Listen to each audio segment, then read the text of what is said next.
My electrical cord just about caught fire. You can see it is melted everywhere. It's hot and I've got challenges. Not to mention I now need to replace that GFI plug because it is fried. So like a dumbass, I had put a piece of blue paper towel in the inlet here and I didn't remove it before I assembled it. Hey guys, what is up? It is Biff and I'm back with you for another episode in the Fearless Mods Garage on the 2019 Kia Stinger GTS. I'm just too excited to start getting this front end, slapping pieces together on it. So I've got a few minutes today. This will be drawn out over a few days most likely, but let's get to it.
Okay, so quick catch you up here.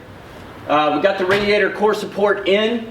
Everything's lining up nicely, and we got the bash bar on, so everything's bolted up and tightened down. It's looking really good. One thing we did have to do is just kind of massage the frame a little bit wider here at the bottom. Just put a little pressure on it so I can get all the bolt holes to perfectly line up and get them in so I wouldn't cross-thread them. They were really close, but I didn't want to risk doing that. So just put the little helper in there to put a little pressure between the frame rails, get everything bolted in, took it out, and everything's lining up perfectly. Starting to look like a car.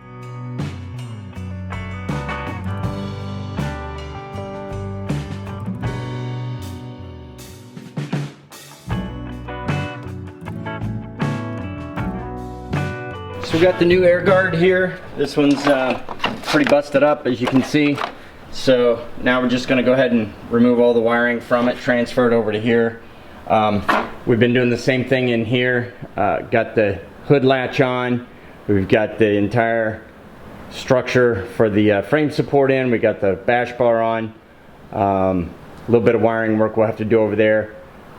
That inlet right there had a broken tab on it, so I'm epoxying it right now, and then we'll get it in there and be able to put the rest of our K&N air filter in there. So we're coming along. So it's going to be this next, and then the intercooler, and then the last piece would be this lower grill, but that goes in the bumper and it's got a lot of wiring on it, so I'm not too concerned about that right now. We'll transfer that wiring later when we get to the bumper stage.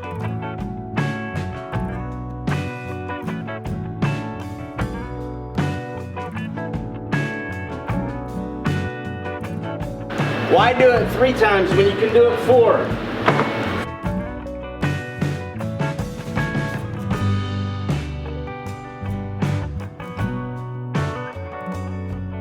Alright, I'm making some really good progress here. Intercooler's on. It has looked a little bit better in its day, but that's okay because we got stuff in store for that. We've got the bash bar on, the whole radiator support, everything's bolted in and good to go, all of our inlets and everything. Got one right here that I'm still waiting for the epoxy to dry on so I can finish out the K&N, but it's ready to actually, pretty dang ready to start and actually make some power finally instead of just blasting all that turbo air out into the atmosphere. So let me go ahead and grab some headlights here and just take a look at what this is looking like.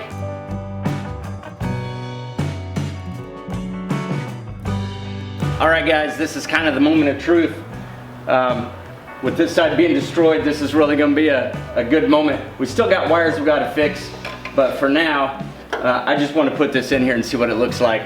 and to be this far along and know that we've made this much progress is going to be huge. So let's go ahead and slap this baby in and see how it looks.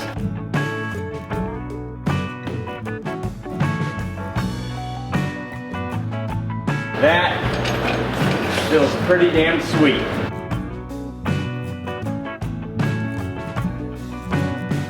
We got our K&Ns in. I still got to take it out and oil it.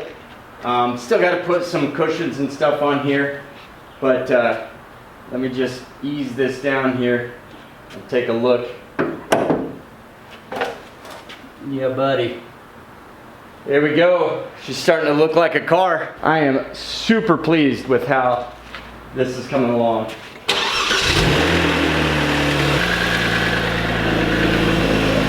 Connected up down there. All connected up down there. We are all connected up top. Everything's looking good.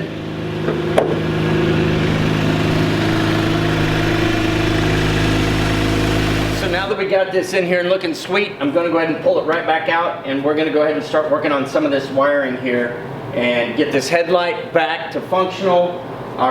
Double check our horn, make sure it's working correctly, and this buzzer on the side, or the beeper whenever you lock the doors. So let's get into the electrical.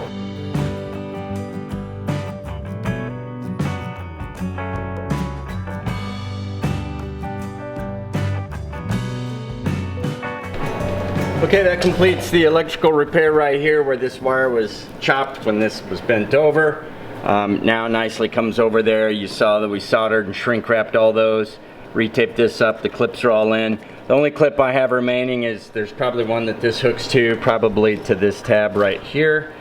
And, or it might be on the bumper, so we'll wait and see. But for now, that is good to go. And what that means is we should lose the ABS light we have. As soon as we get the airbag done, we'll be able to lose that light.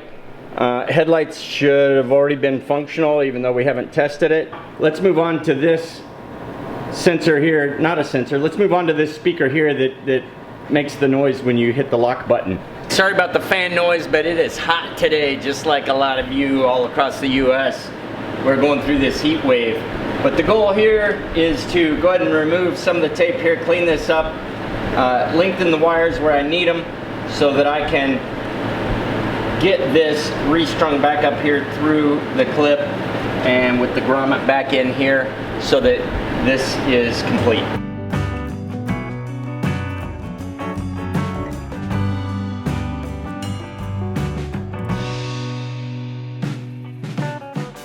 And there we have it. We've got the sensor wired in here and tucked away. You can hear it beeping. So we are good to go. Horn is working just fine. So wiring on this car is freaking complete. I would have never dreamed that wiring would be this simple on a rebuild, especially after everything we had to go through on the STI and hunting down all the problems with it. But you have to remember, it was hit right in the fuse block and the battery, and so it had battery acid cut wires and everything everywhere, and we had to put a different fuse block in from a different Subaru, and so wires change, placements change in the block, everything else. So that was a nightmare that we eventually solved. This is actually a very pleasant dream because I only had to repair 5, 6, 7 wires and it's complete. So that's it for the wiring. The next thing I want to do is clean that air filter and oil both of them so that this is complete up front.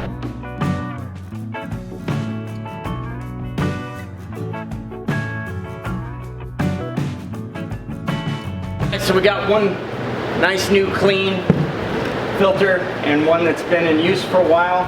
So we're going to clean this one and oil this one, and they'll both be ready to go. We're going to liberally apply the cleaner to the filter, inside and out, and then we will let it set for 10 minutes, not letting it dry on there, and then we'll rinse it under some clean water from the inside out until all of this is gone. Like a dumbass, I had put a piece of blue paper towel in the inlet here to keep it from getting anything in there, and I didn't remove it before I assembled it. So when I ran it, it sucked it in. The way I knew that was because looking inside that filter there, I saw some shreds of a little bit of this material in there, and it made me remember it. So I pulled off the intake up against the turbo and pulled this out, and you can see it was firmly up against it and totally plugging the inlet. So pulled that out, and then just to make sure there's no more remnants in there, I got a scope here, and I'll show you that we got a good clean turbo surface now.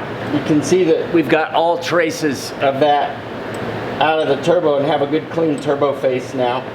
So I'm going to go ahead and put that back together, and then we can get to finishing the cleaning job on our filters and reassemble this.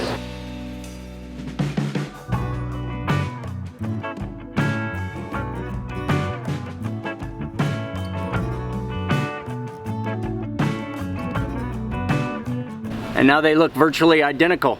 Now we just gotta wait for them to dry naturally, shake out the excess water and just let them dry, and then we'll be ready to spray on our new oil. So it is the next day, so let's go ahead and take these dried out filters and move along with the K&N re-oiling. The red spray is what I have here. It says to spray along the peak of each one of these pleats here, so from about 3 inches, so we'll see how this goes.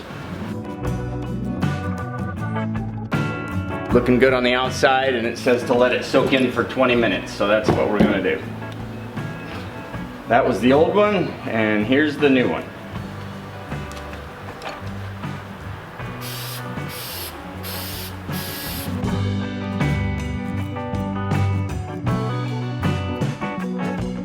All right, now we'll just let those continue to sit there and soak in. Guys, we've let the oil soak in, so now these have the nice K&N red look to them. This was the old one, and this is the new one. It cleaned up nicely, and now they look the same, so now let's go ahead and install them in the car.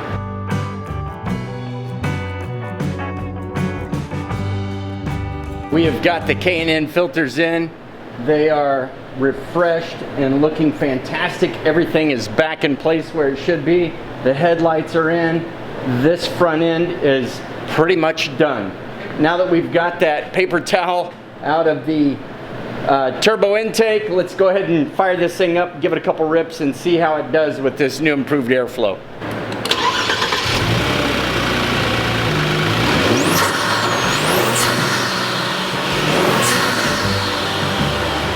It is put together, it is looking sweet. The front end is ready to seal up. Let's take a quick look at these headlights.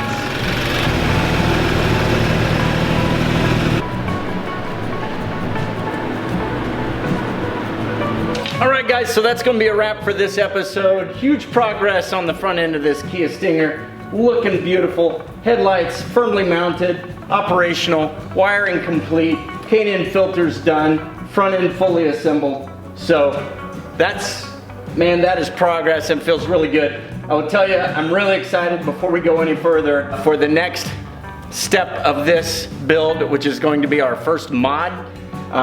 It'll be in next week. So we'll mod it up, and then we'll be able to start getting ready to close all this stuff in and sanding and getting ready for paint. But what a beautiful transition for this car to go from a mangled up front end to now being intact again. We did not get to the brake lines, that'll be in a future episode, but we did get everything else done that we needed to do today and over the course of the last few days, really, because this has been a strung together a few days to get all this together. But anyway, feeling really good about where we're at now and where we have left to go. So please make sure you come back and keep watching. I hope you're enjoying the build. Remember to like and subscribe. If you're new to the channel, click the button. And if you're not new to the channel, click the button. Give us a like. Totally appreciate you. Glad you're with us. And we'll catch you again real soon. Take care.